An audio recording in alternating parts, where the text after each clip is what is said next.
Scream 7 has an incredibly large cast of characters, some returning to the franchise, some fresh blood as well. What will be the fate of the 19 confirmed cast members of Scream 7? Let's talk a little bit about it.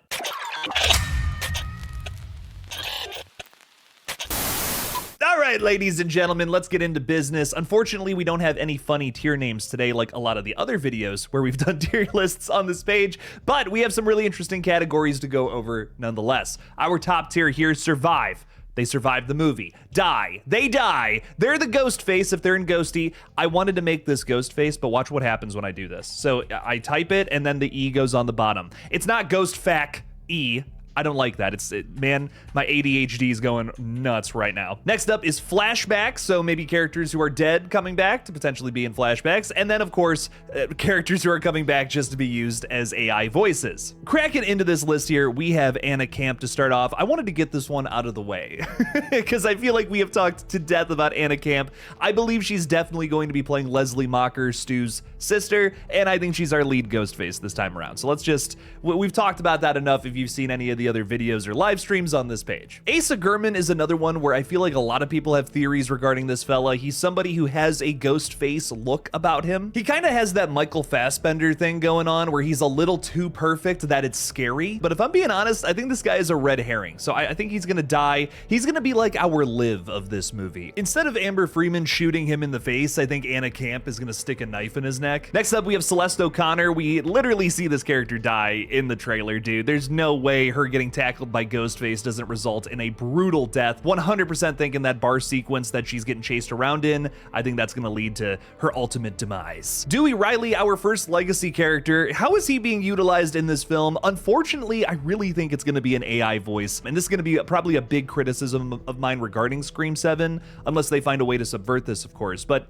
I think they're just bringing back David Arquette for the voice of Ghostface this time around, essentially. I think they're going to be utilizing an AI tech, our ghost faces this time around, to essentially terrorize our legacy characters with the voices of the dead. I could totally see Gale Weathers getting a call from Ghostface and it sounds like Dewey the entire time. I mean, that would be terrifying. We got a little taste of that in Scream 6 when Ghostface was making fun of Gale because she lost Dewey in the previous entry, so I feel like we're just taking that a step up here with David Arquette literally coming back to do some Ghostface lines. Even though I'm disappointed by that because I would love to see David Arquette back as this character in a flashback, I think there is going to be some fun to listening to Dewey try to do some Ghostface lines. I think that might actually be kind of interesting. So I'm open-minded to it. I think that this is going to be a new and improved version of Scream 3 in a lot of ways. Next up, we got Ethan Embry. We're hearing he plays a small role in the psychiatric hospital, which has been confirmed through some like behind-the-scenes photos that came out. I really think this character is gonna survive. This might be a hot take, but I don't think he's gonna be like getting chased around, getting killed or nothing. If there is a scene at a psychiatric hospital, I could see this being like a scene of research, really quick to learn something to get us to the next plot point. He's just gonna show up, give us a vital piece of exposition, and then peace out. Gale Weathers is another character who I kind of want to see die, if I'm being honest. I feel like we have just done enough with her character. We're starting to get to that point with Gale where I just don't even care what's happening with her anymore. Whenever I cut back to her in Scream 6, I just feel like these are some of the weakest moments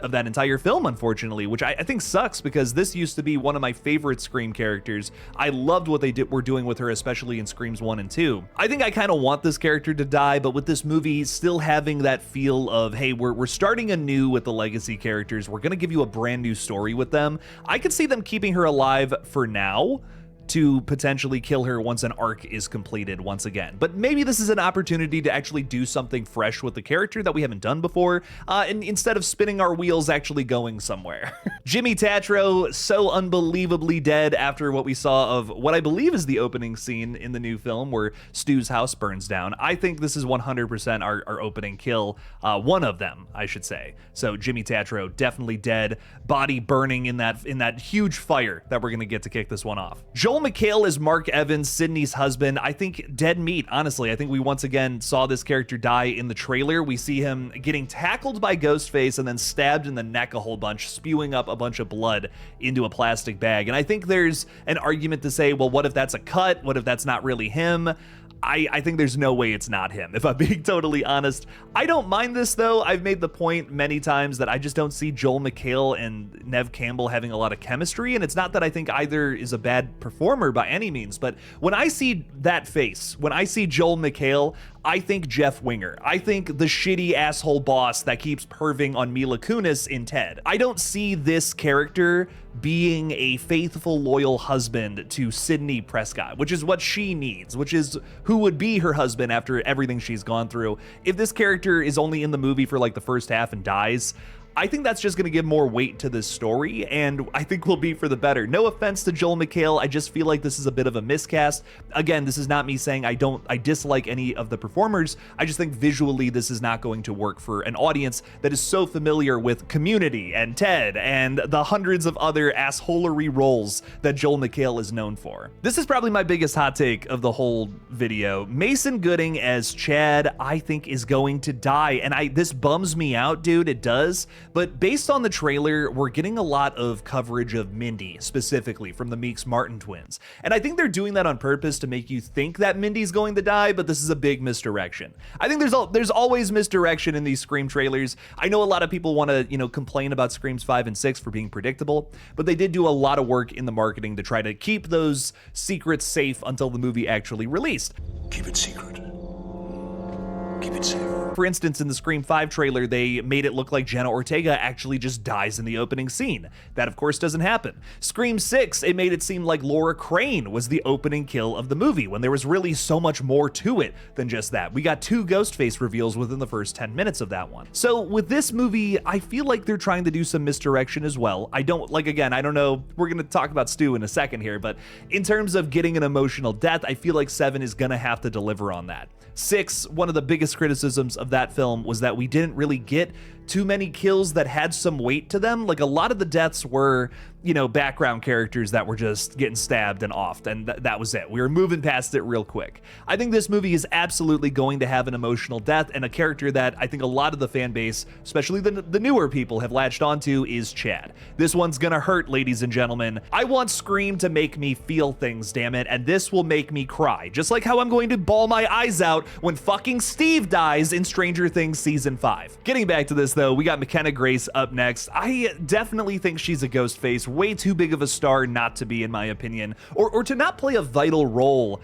in this film one way, shape, or form. What I think is going on here is McKenna Grace is likely going to be the daughter of Anna Camp. Leslie Macher, I feel like her motive is just going to come from a basic familial revenge. It's something that the Scream franchise is totally obsessed with and rarely deviates from. So I think it's a pretty safe bet to say it's an angry, disgruntled family member who wants to kill Sidney because they're pissed off. Leslie Macher actually does have a reason to kill. Her son died 2 movies ago, so maybe she's just been brewing in the background, formulating a plan this entire time, and then getting ready to go after Sidney for that. I think the daughter would also be pretty upset as well. It's basically a repeat of Scream 6, but I feel like a lot of Scream 7 is going to be Kevin Williamson's own version of Scream 6. We know that Kevin loves Scream 6 to death after a recent interview where he was talking about the sequel. Here's Scream 6 starring Sidney Prescott. I feel like that's going to be the review of this movie once we're walking out of the theater for it. Michelle Randolph absolutely dying in that opening scene, like without a doubt in my mind. She's fallen on that knife. It's going to be a crazy kill for Ghostface, really out there. Is it a little camp? Sure, but like I'm still loving the dark tone mixed with the campy vibes of what was teased to us in the Scream 7 trailer. Ghostface rolling over, pointing a knife straight up and sticking it into her abdomen. I mean, yeah, that would be pretty crazy. I love that. So lots of blood, but also, isn't that a little silly? Well, of course it is. Speaking of this opening scene, Jordan Adams from our little YouTube community here has actually just sent me a video of him and his wife recreating this opening scene that I real quickly want to play for you guys. This is it. Can't believe we're staying at the Psycho Killer B&B. Oh, that's so cool. It's a motion detector. That is so awesome. Jordan and his wife actually just celebrated their 12th anniversary going to the Stu Macher house, which is so awesome. Congratulations, you two, and thank you so much for sending that my way. Mindy Meeks Martin, I feel like she's going to avenge Chad and survive. Man, we got to do something with Mindy. Like, the last couple of movies, everything that she's kind of set up and put into place has sort of gone nowhere. I think the best thing that they've done with Mindy so far is setting up this new relationship between her and Annika, and then Annika dies. I'm gonna be honest, that's my favorite thing they've done with Mindy, and it was about another character's death. Her as a Randy character doesn't work for me. She is constantly wrong and overly confident. And what I loved about Randy is he's this nervous, anxious little ball of, you know, just horror movie fandom and so much knowledge on these films, and no one is listening to him. Like, he's right. Like, oh my God, listen to Randy, but no one wants to listen to him because he's a dork. I think if they were to, you know, sort of course correct with this character and do something else with her, like killing off her brother, we might feel for her a little bit more. That seemed to work a little bit with Annika in Scream 6. That was a big high point of that movie for me personally. So I feel like they might be trying to recreate some of that magic here by killing off Chad, give us a really emotional death, which sends Mindy into a total spiral and going through her own grief arc, essentially, very similar to what I'm sure Courtney Cox is going to be going through in this movie as well. Mark Consuelos potentially playing the new love interest for Gale Weathers here. I think this character's probably gonna die, I'm gonna be honest. I think we're gonna have another very emotional and brutal death for Gale. Maybe she's just starting to come around to this guy, and then he gets stabbed the fuck up and ultimately dies. Gale is a hardened veteran now, just like SIDNEY Prescott, I feel, and she's gonna go through another emotional loss, just like SIDNEY will in this film with Mark Evans. You gotta have new trauma to give these new movies stakes, and I think this might be our argument for that. Roman Bridger, I once again think is gonna be an AI voice alongside old Dubert here. I think these two characters are going to be voices emulated by our ghost faces who are taunting our main characters. Like I was talking about before, this is likely going to be between a phone call with Ghostface and SIDNEY, however. Roman is, of course, her secret brother, so that would only make sense. Sam Rechner is one of those guys that, just like Asa Germann, he kind of has the look for Ghostface, but I really think is going to be a red herring. Ultimately, I think red herring right here, Sam Rechner is going to die. SIDNEY Prescott, not too much to say about this character. We've already heard Kevin Williamson and Neve Campbell say that they would never sign on or never make a new Scream movie where this character dies. She's gonna survive. Nothing else to write there, unfortunately. Now, Stu Macher, this is the one that gets complicated. This is the one that gets real complicated, real complex. I really think Stu is gonna come back in a flashback, because I think that whoever our killers are, likely these two, are going to be connected to Stu in some way. I do think that they're going to be utilizing his voice for AI to like kind of have a conversation with SIDNEY Prescott again. Same thing with Roman Bridger and Dewey with Stu. But I think we'll actually get some sort of flashback with this character where Anna Camp recounts something that happened before in the past. We kind of got to do that with Billy in the last two flicks where they de-aged him, so to say, and now I think we're going to do that with Stu for maybe 7 and now moving into 8. I hope that's the case with him, because if they announced all 3 of these legacy characters to be coming back, reprising the roles of their Ghostface characters from the past, and then they're just doing the AI voices, that is going to be so disappointing. At least have one of them on screen, which so many fans want to see Stu come back in some way, shape, or form. This could be a nice way to do it without completely, you know, destroying the franchise. Tatum Evans, I think that SIDNEY Prescott's daughter is also safe. I feel like she's going to survive. Definitely a character who will be in harm's way quite a few times, however, but I don't think is going to die by any means. I think it would just be too harsh to SIDNEY to have her husband and her daughter die in the same movie. And again, I know how protective these creatives are of that character.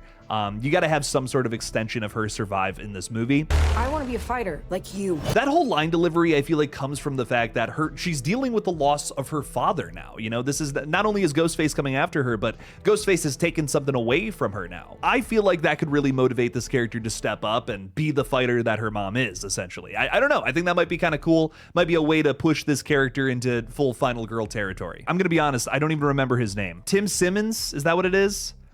Yeah, Tim's dead, dude. Are you kidding me? What? I remember when this guy got announced and everyone was like, Jake, you gonna make an update video about that? I'm like, no. Look at that mustache, man. He's Mark Evans' police partner and he's gonna die first. There's no way this character is living or is anything more special than that. So this is my prediction when it comes to Scream 7. I think that basically our leading ladies are going to take over this film and still survive. I think all these characters are definitely gonna be dead. Here's our kill count. 9 deaths. Hopefully we have more than that though. I wanted to mention this in this video, but there are 2 more cast members who haven't been confirmed 100% to be in the film, which is why they're not on today's list. But I think that these other 2 people, I won't get into it, but I have covered this in previous videos before. I definitely think that is going to add 2 more bodies to the count, however. So although we have 9 on the list now, make that 11. I definitely think we're going back to 2 Ghostfaces with this movie. I see this being an attempt to return to form. You know what I mean? I definitely see that from this movie, and what's the best way to do that? Have 2 Ghostfaces again. And our legacy characters, I feel like this is how we're gonna handle them, one being in a flashback and also the AI voice, while the rest of them are just gonna be AI replicated voices. And God, I hope the marketing team didn't just announce all 3 of these very big players in the Scream franchise to be returning